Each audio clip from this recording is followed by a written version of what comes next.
Hey, YouTube and F and True community, JC Styles here at F and True Wrestling. And yes, before anyone says or comments on it or says it, I am wearing my Nexus shirt again because this is in fact the only WWE gear I own. So yeah. So anyway, let's get into it. WWE's recently released wrestler Kaval, aka Loki, aka Senshi. For those of you who don't know, uh, give you a little background story behind Kaval's WWE departure. This is basically what was said. This was emailed to me and Brian just a little while ago, so I'm doing a vid on it. Kaval requested his release from the WWE after being frustrated over his position with the company. WWE was told to job him out after winning NXT. They were told to build him up for a few weeks up to the title match that he had with Dolph Ziggler, which he lost.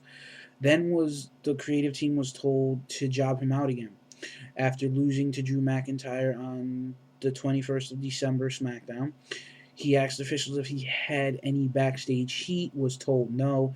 He asked if WWE had any future plans for him. They said no, they did not have any plans nor ideas for him. Here's an idea. You have a guy on Raw named Daniel Bryan.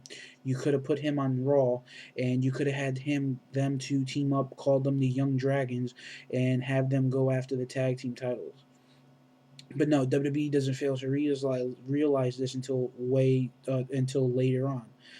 Okay, this is my big gripe with the WWE because they failed to push their younger talent, and the reason why is because you have guys like Jack Swagger, Evan Bourne, Dolph Ziggler, Daniel Bryan. You have all these young guys out there, Del Rio. You have all these guys, and this is a handful. And what they do is they let all those guys trickle down through the hands, because they want to keep guys like Randy Orton, Sheamus, Triple H, John Cena, Wade Barrett, The Miz, Kane, The Undertaker, Edge, Chris Jericho, all these guys who have been in the main event for so long, have held that title, and they go and they do something stupid, like like not doing anything with them, and then they ask for their release. The same thing with MVP.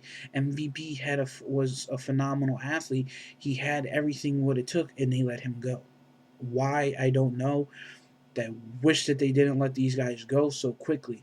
You know, that's why I enjoy watching TNA, because TNA always delivers. TNA never lets me down like the WWE does. Uh, let's also bring this up. Spinnernet did a video. He discussed CM Punk joining Nexus, injury, also John Cena versus Nexus storyline getting too stale.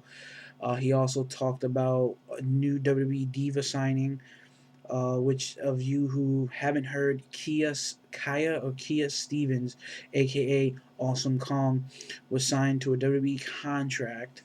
Let me just pull the email up real quick. It says, as noted before, WWE sources are reporting that former TNA Knockouts champion Awesome Kong has signed with the company, but is still not confirmed.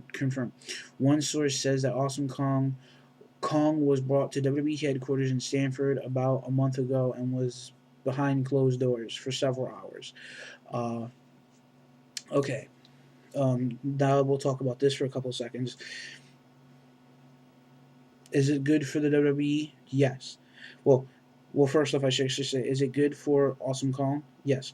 She was signed by the WWE going by Amazing Kong, so that'll be kind of awesome.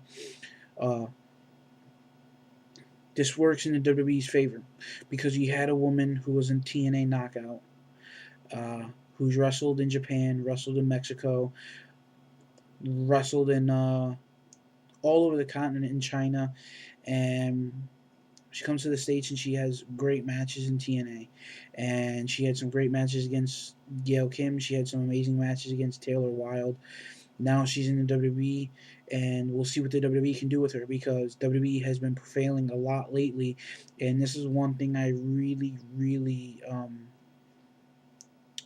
this is really, really why it gets rough for the younger crew that looks to to go to that big indie, that big uh, promotion, which is basically like the dance. Uh, that's like playing college ball and then going up to the pros. It's like going playing college football and going up to the NFL. It's playing it's like playing amateur hockey and then going up to the NHL. You go from all these different promotions to land in TNA, which it was at the time when she wrestled there. For a little bit wasn't on prime time. Then it went to prime time, and then now it's a 2 hour every week thing, and pay per views.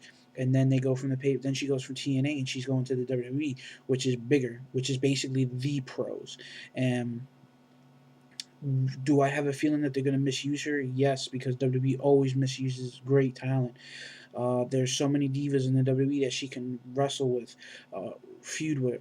Gail Kim, again, you could see that. Uh, Beth Phoenix, you could see her feuding with Natalia. You could see her feuding with Tamina. You could see her feuding with Lay Cool, Maurice, Melina.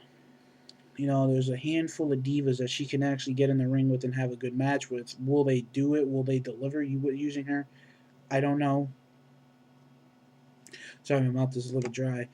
Uh, but again, WWE's MO of misusing their wrestlers. So hopefully you guys enjoyed watching this video. Uh, Again, I'm JC Styles, bringing you the newest updates. If I get any more updates, Me and Brian will love to share them with you. I think Brian's actually downstairs recording a SmackDown review, and guys, that's it for me tonight. Me and Brian are going to get together tomorrow and shoot our last video of the year.